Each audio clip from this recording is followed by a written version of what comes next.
Ravens flock, what is going on? It is Hendo here, and today is an outstanding day.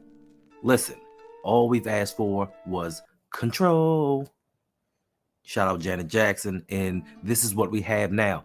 Thanks to week 13 in our bye week, we haven't played one game, but yet and still, we have taken control in the AFC. And I think that that's the only thing that we really wanted to have a chance, was to have a chance at the end of the season to control our own destiny and our playoff fate. So you're telling me there's a chance? Yeah!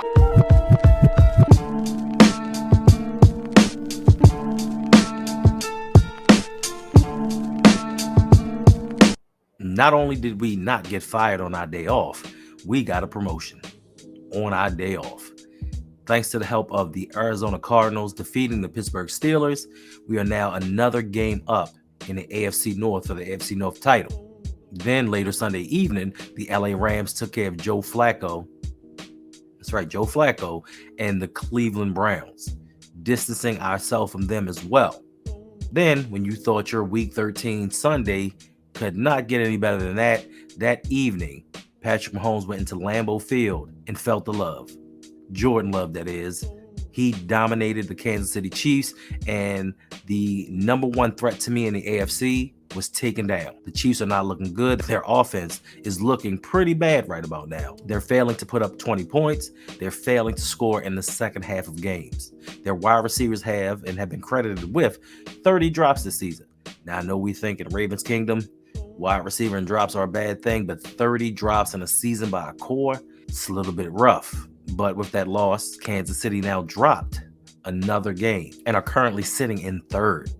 So this may be the year. After 5 years, Kansas City does not, and I'm not kind of doubting them, but this may be the year that they do not host an AFC title game at Arrowhead. So then this brings us to Monday Night Football. Cincinnati Bengals took on the Jacksonville Jaguars. In many of our minds, without Joe Burrow, Cincinnati is not the team that we thought they were going to be. Even with Joe Burrow, they struggled somewhat with injuries. And my man, Jake Browning, took it to the Jaguars. They put the Jaguars on upset alert, and the Jaguars were in line, if they won this game, to actually be the number one seed in the AFC.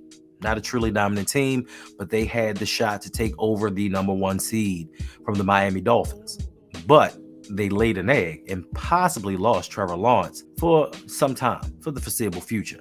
We don't really know. He limped off the field. Some people thought that he had a broken ankle, but he merely sprained it, but which also in turn might make him miss and sit out the Week 15 matchup with the Baltimore Ravens. Cha-ching. Now, I'm not one to advocate for injuries because I want teams at full strength. I want to beat teams at full strength to give us that kind of playoff atmosphere, especially going down the stretch with something to play for. But that loss knocked Jacksonville down to the number 4 seed. And right now, the Ravens are sitting pretty at the number 2 seed underneath the Miami Dolphins. Now, with these losses over the weekend, that clearly puts a clear and direct, distinct path in front of the Ravens to take hold of that number 1 seed and possibly host an AFC championship game at the bank here in Baltimore. I cannot wait. Now, with us being the number 2 seed, Miami being the number 1 seed, our upcoming schedule puts everything decisively in our hands. This week, we have the Los Angeles Rams, who are in the playoff seeding right now, but Matt Stafford and that team does not scare me. Should be an easy win for us, especially coming off a bye, being rested. Marlon Humphrey is supposed to be back. Justin Madubuike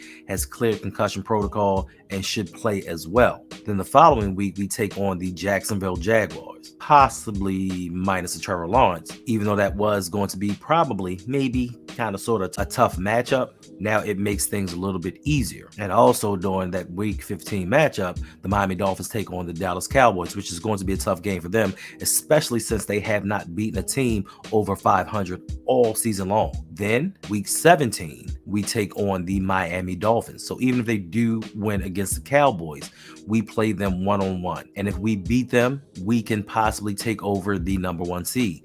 Now, another thing that's going to kind of hamper or maybe throw a wrench into our plans is the Week 16 matchup versus the San Francisco 49ers. And if you watch the game Sunday against the Philadelphia Eagles, who were at the time the number 1 team in the NFL, San Francisco looked completely dominant.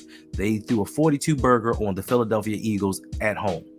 They were unstoppable. They scored touchdowns on 6 straight possessions, which solidified or threw Brock Purdy into the MVP lead to some. Some believe that he is the MVP of the season, but that team looked downright scary. Just the constant motion, the play calling, just the designs that they put on the Philadelphia Eagles, I ain't gonna hold you, look downright scary. Can our defense hold up against that? And how will our offense hold up against the 49ers defense and all of their pass rush? But even if we lose that game, we are still on track to keep that number 1 seed. And then in week 18, we finish it off against our hated rivals, the Pittsburgh Steelers. So we have everything laid out in front of us. It is there for the taking. The Baltimore Ravens can claim that number 1 seed and possibly be the number 1 team in the NFL heading to the playoffs. Now, for some, they do not want this bye. Me personally, I'm a little bit torn, but hey, we could use an extra week of rest off. It's just that John Harbaugh would have to keep this team prepared,